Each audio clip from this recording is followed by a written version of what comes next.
तो कैसे आप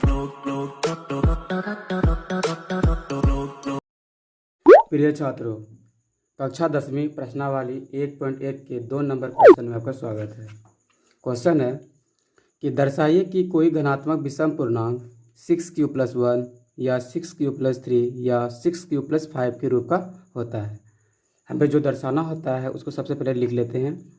दर्शाना है हमें कि 6q+1, 6q+3, 6q+5 ये हमें दर्शाना है। पहले मान लेते हैं, माना कि ए कोई धनात्मक विषम पूर्णांक है तथा b बराबर क्या हो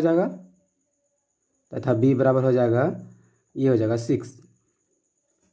क्योंकि जब हम 6 से a को विभाजित करते हैं तो शेषफल क्या आता है, 0 आएगा, 1 आएगा, 2 आएगा, 3 आएगा, 4 आएगा, 5 आएगा। हम देखते हैं साइड में करके कि अगर हम जब 6 से a को अगर विभाजित करते हैं तो शेषफल हमारा क्या आएगा, 0 आएगा, 1 आएगा, 2 आएगा, 3 आएगा, 4 आएगा, 5 आएगा। ये हमारा शेषफल आएगा। चूँकि यूक्लिड विभाजन एल्गोरिथम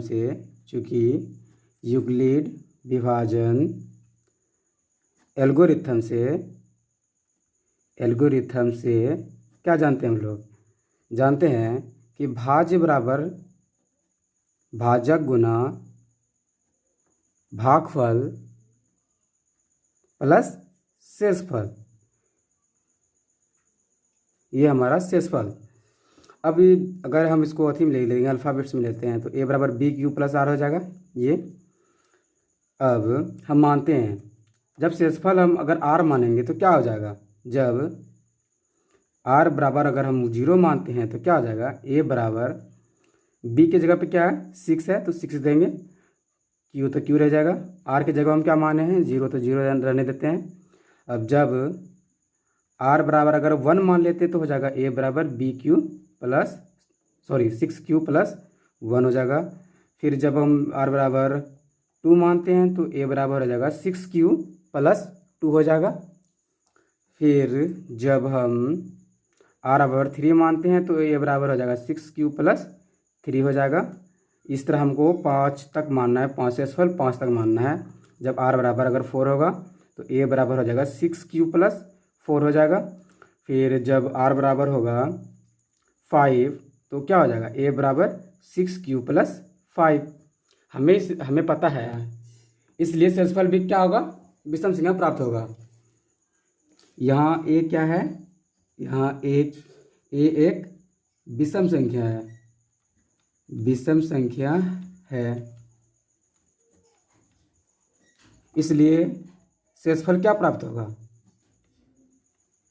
शेषफल भी क्या होगा, विषम संख्या प्राप्त होगा। तो हमारा शेषफल क्या हो जाएगा, इसमें से विषम संख्या कौन कौन से हैं, 6q+1 कोमा क्या है, फिर उसके बाद 6q+3, फिर क्या है 6q+5। ये क्या है, ये एक घनात्मक विषम पूर्णांक है।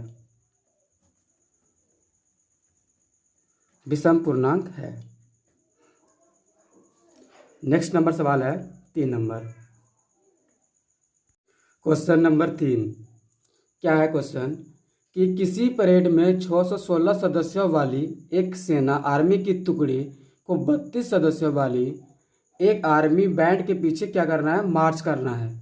दोनों समूहों को समान वाले स्तंभों में मार्च करना है। उन स्तंभों की अधिकतम संख्या क्या है जिसमें वे मार्च कर सकते हैं। क्या बोला गया, अधिकतम संख्या क्या है जिसमें से वे मार्च कर सकते हैं। तो सबसे पहले क्या करेंगे, मान लेते हैं कि माना कि अधिकतम स्तंभों की संख्या क्या है,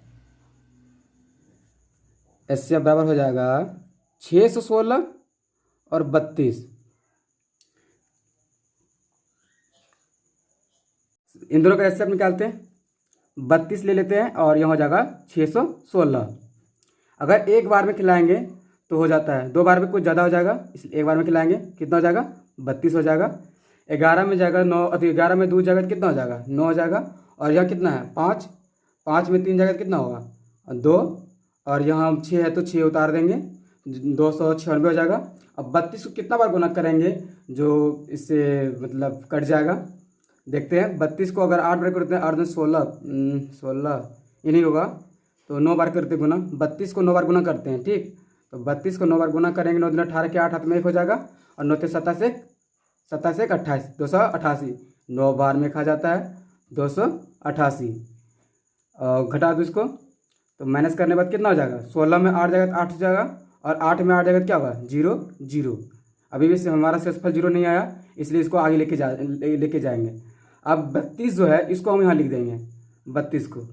अब क्या होगा 8 चौके 32, ये कट जाएगा, कितना हो जाएगा, चूँकि शेषफल बराबर हो जाएगा 0, अर्थात एस से क्या हो जाएगा, एस से बराबर हो जाएगा 8।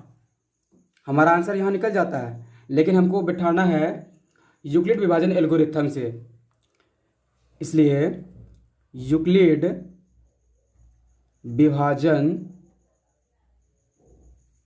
एल्गोरिथम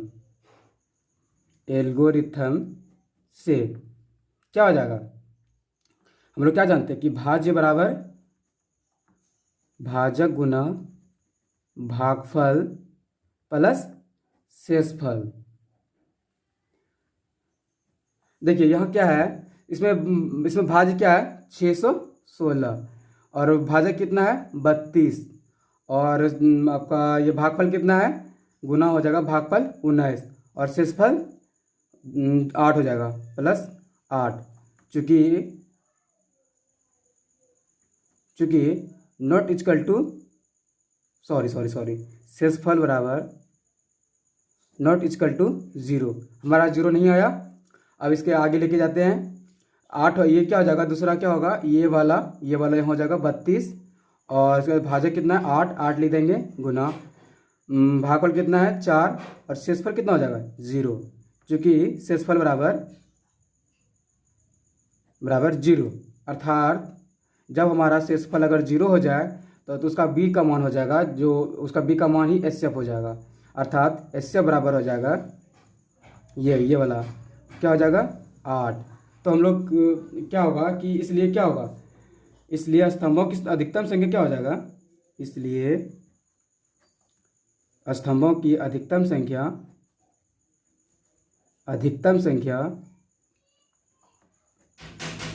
8 हो जाएगा।